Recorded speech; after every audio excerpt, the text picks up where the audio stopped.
उत्तर प्रदेश में असदुद्दीन ओवैसी की AIMM party ने चुनाव लड़ने का ऐलान कर दिया है और जैसा ही ऐलान किया है उसके बाद से लेकर अब तक असदुद्दीन ओवैसी की पार्टी को बड़ी-बड़ी कामयाबी हासिल होती हुई नजर आ रही हैं।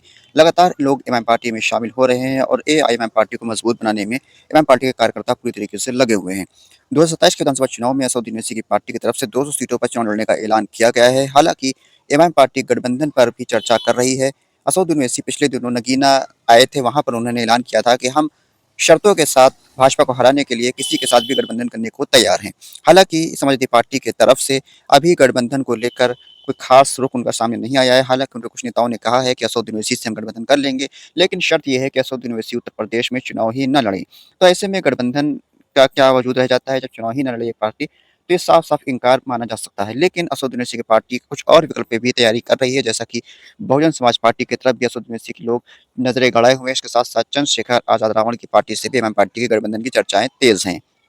उत्तर प्रदेश में लगभग 20% मुस्लिम वोटर्स हैं और 22% दलित वोटर माने जाते हैं। तो ऐसे में अगर दलित मुस्लिम कॉम्बिनेशन बनता है, तो ऐसे में उत्तर प्रदेश की राजनीति पूरी तरीके से बदल जाएगी और उत्तर प्रदेश में एक बड़ा सियासी समीकरण बनता तैयार हो सकता है।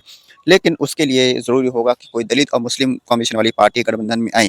फिलहाल समाजवादी पार्टी मुख्य विपक्षी दल उत्तर प्रदेश में है और भारतीय जनता पार्टी यहाँ पर सत्ता में है।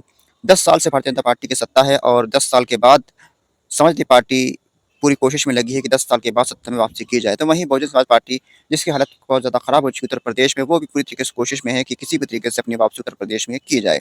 तो ऐसे में असदुद्दीन ओवैसी की पार्टी की तरफ उनका विकल्प काफ़ी मजबूत हो सकता है, क्योंकि मुस्लिम वोटर्स अगर उनके साथ जाते हैं, तो ऐसी परिस्थिति में दलित और मुस्लिम कॉम्बिनेशन बनकर एक बहुत ही बड़ा समीकरण बनता हुआ नज़र आ सकता है। लेकिन मायावती की एक स्ट्रैटेजी रही है कि वो ज़्यादातर अकेले चुनाव लड़ना पसंद करती हैं, गठबंधन करना पसंद नहीं करती हैं। तो ऐसे में अगर ये बार इस बार भी अकेले चुनाव लड़ने के लिए मायावती की पार्टी गई, तो इस बार भी नतीजे पिछले बार के जैसे ही आते हुए नज़र आ सकते हैं। लेकिन अगर असदुद्दीन ओवैसी से गठबंधन होता है, तो ऐसी परिस्थिति में काफ़ी बड़ी कामयाबी उत्तर प्रदेश में इनको मिल सकती है। लेकिन अगर एमआईएम पार्टी किसी और पार्टी से गठबंधन करती है, तो ऐसी परिस्थिति में एक समीकरण पूरी तरीके से बदल जाएगा। जैसा कि आज़ाद समाज पार्टी चंद्रशेखर आज़ाद रावण की पार्टी से अगर एमआईएम पार्टी गठबंधन करती है, तो ऐसी परिस्थिति में चंद्रशेखर आज़ाद रावण की पार्टी को भी काफ़ी ज़्यादा फायदा होगा।